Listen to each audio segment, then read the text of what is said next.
Por fin llegamos al tan esperado final de la serie The Idol, pero sobre todo al final del trama del personaje de Jennie, un final que dejó a muchos, por no decir a todos, con un sabor un tanto agridulce, ya que su escena dejó a muchos internautas confundidos acerca de la historia y el tratamiento que se le dio al personaje de Diane, por lo que en este video te daré un pequeño resumen del final de la historia de Diane y mi opinión sobre la relación del personaje de Jennie con la industria del K-pop.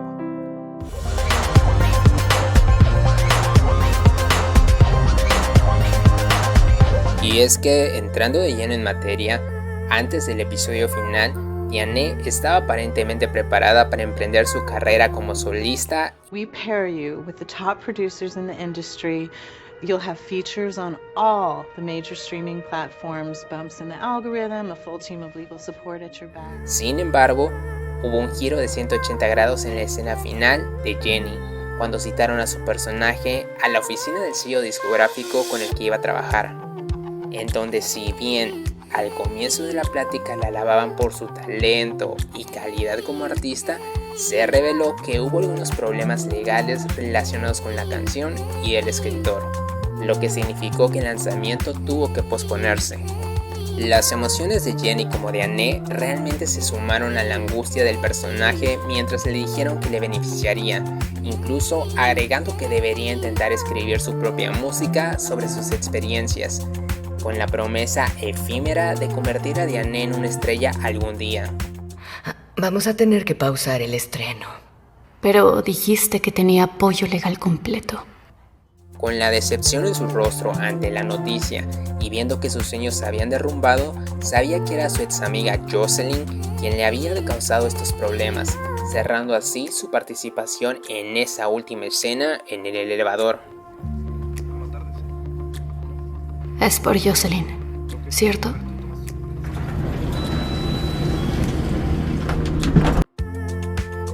Y es así como un personaje que tuvo casi menos de 5 minutos en el último episodio de The Idol generó un montón de sentimientos encontrados, ya que por una parte algunos internautas no entendieron cómo los escritores permitieron que Jocelyn perdonara a Tedros pero no a Diane, quien aparentemente estaba siguiendo sus propios sueños y que posiblemente tenía un trasfondo complejo e interesante que no se indagó por completo, lo que me hace pensar que posiblemente hizo falta un episodio antes del final en donde se explorara a fondo la reacción que tuvo Jocelyn ante la noticia de traición y cómo tomó cartas en el asunto para truncar la futura carrera emergente de Diane, ya que cuando comenzó el episodio 5, Jocelyn ya tenía una actitud total y completamente diferente con todos a su alrededor, una actitud de confianza y de poder tomar sus propias decisiones sin tomar en cuenta la aprobación de los demás.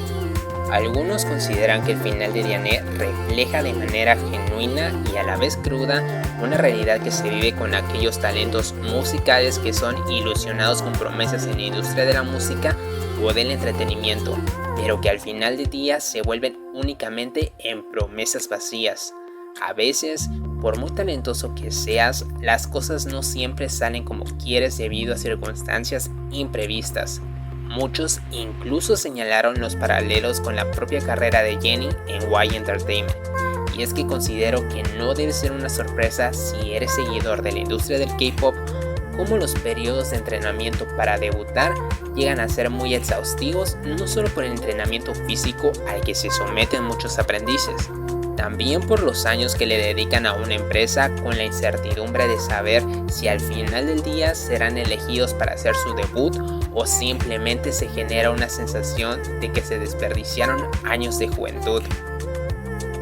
Muchas de estas historias las podemos conocer a través de testimonios dados por trainees que se ven reflejados, por ejemplo, en los programas de supervivencia como la franquicia Produce, en donde muchos participantes cuentan sus propias anécdotas complicadas de los largos periodos de entrenamiento, así como debuts que no se pudieron concretar o de algún compañero que durante el proceso de selección fue dado de baja y que al estar en este tipo de concursos lo ven como la única oportunidad para debutar. なんか元から諦めててそんな練習してなかったならそんな悔しくなかったと思うんですけど。 Por otra parte, existen casos en donde incluso debutando no existe garantía de continuidad. ¿A qué me refiero? Hay grupos que al debutar únicamente llegan a tener un periodo de vida de 1 o 2 años, y en muchos de esos casos la separación no se genera necesariamente por una falta de interés por parte del público, sino, en mi opinión, por falta de recursos y una mala gestión por su propia agencia, así como los malos tratos de parte del equipo que los rodea, como pueden ser los managers, staff o incluso el CEO de la empresa, que no le dan el valor que merece el artista y solo los ven como un objeto desechable y que los tienen a su merced. Ojo, es verdad que una empresa va a priorizar la parte económica y que al final del día sí está vendiendo un producto,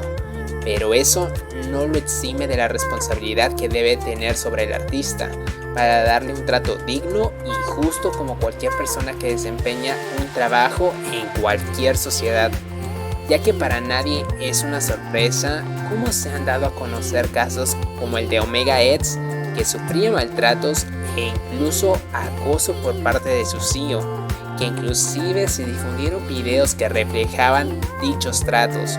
O por poner otro ejemplo, están los grupos que se encontraban bajo el sello discográfico de DS Entertainment, a quienes no se les daban sueldos justos y mantenían viviendo algunos de sus artistas en condiciones muy precarias.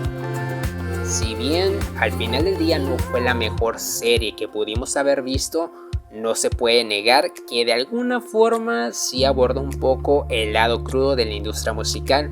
Lastimosamente considero que le dieron un enfoque muy sexualizado, centrándose principalmente en la parte visual, que al final terminaron por quitarle peso a uno de los elementos más importantes para cualquier serie o película,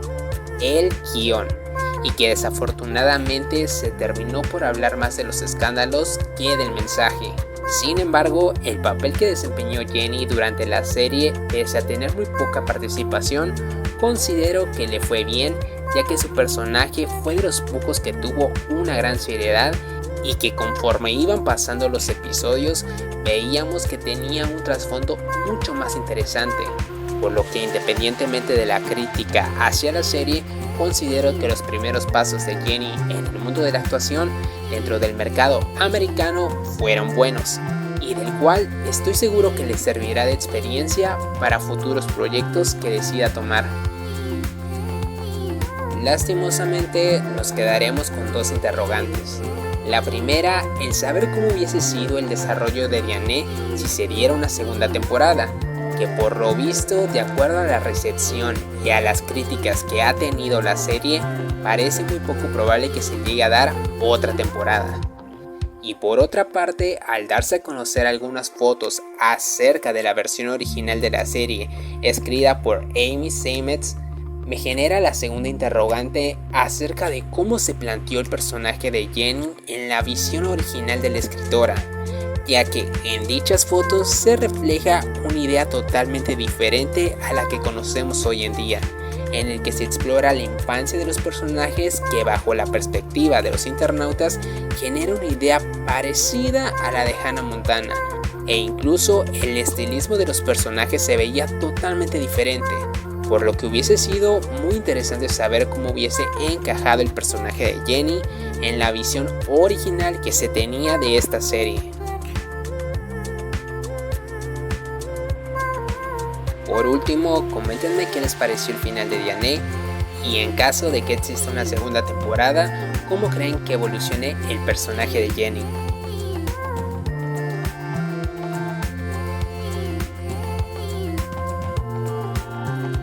Por favor, no te olvides de darle like, compartir y suscribirte.